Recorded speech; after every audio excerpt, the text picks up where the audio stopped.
Shalom Aleichem, Bezrat Hashem Yitbarach. On va raconter encore une autre histoire sur un des ancêtres toujours de Rav Shmuel Rouvetz. Et cette fois-ci, cet ancêtre-là, il s'appelait Rabbi Shmuel Eller. Rabbi Shmuel Eller, ouais, c'était le Rav d'Eretz Israël, le Rav de Tzfat et d'Eretz Israël. Il était quelqu'un de très très grand, c'était même un docteur. Et les goïms, ils venaient chez lui, et lui, des fois, ils partaient même chez eux, dans leur maison, ils guérissaient les goïms. Et quand ils voulaient le payer, ils demandaient de ne pas le payer.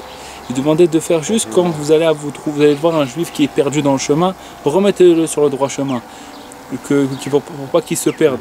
Quand vous voyez quelque chose, ne faites que du bien vers les juifs. Comme ça, il a donné l'amour du peuple juif aux yeux des goïms. Bémet, et tout ce temps-là, où le Rav Shmuel Eller y vivait, ils étaient les goïms très très compatissants envers les juifs. Ils aimaient beaucoup les juifs et il y avait beaucoup d'amour entre eux. Grâce à ce Rav Shmuel Eller, qu'il allait toujours guérir les goïms et il faisait plein de tovot pour les goïms. Lui, qu'est-ce qu'il faisait, le Rav Shmuel Eller? Il allait, c'était le Rav de Tzfat, alors il devait faire attention à la cache-route, voir si tout va bien, tout ça. Alors il allait voir dans les boucheries, si c'était bien caché. Il allait lui-même, le Rav lui-même, il allait voir si ça se comportait bien. C'est pas comme aujourd'hui où il y a maintenant des mashgichim, il n'y a plus le temps d'y aller. Mais avant, le Rav, c'était une petite ville, Tzfat, c'était une petite ville, et le Rav lui-même, il allait voir comment ça se passe, tout ça. Et en chemin de retour, quand il revenait chez lui à la maison,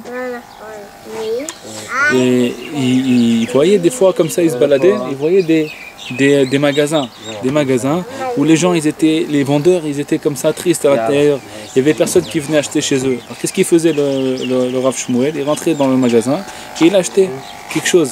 Il donnait quelques pièces, il achetait un truc au moins de 10 shekels, quelque chose comme ça, pour réjouir les gens du magasin. C'est ça qu'il faisait. Il faisait une mitzvah, il voulait réjouir les gens, les vendeurs, pour pas qu'ils soient tristes dans leur magasin. Il rentrait et il achetait. Et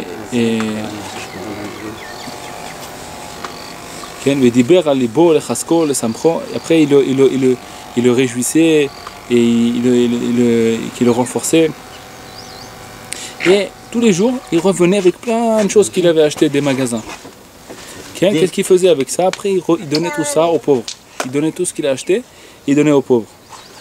Aussi, chez lui à la maison, qu'est-ce qu'il faisait? Il faisait une grande cire, une grande marmite, très grande, et il faisait dedans de la viande, et des légumes, tout ça. Il faisait une grande soupe comme ça, et il donnait aux autres. Il donnait à tous ceux qui avaient besoin, comme les restos du cœur qu'il faisait, mais lui il faisait tout ça à son compte.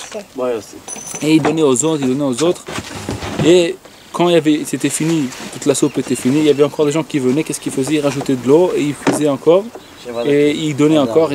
Jusqu'à la fin de la journée, quand tout le monde partait, ce qui restait, il prenait pour lui et sa famille. Et des fois, il restait presque plus rien dans la cire que de l'eau et avec un petit peu de légumes, des pois chiches, des trucs comme ça. C'est ce qu'il mangeait lui et sa famille.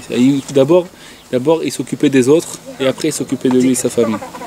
Ça, c'est une histoire du Rav Shmuel Eller qui habitait à Tzfat. Bezrat Hashem Yitbarach. Kol Tov.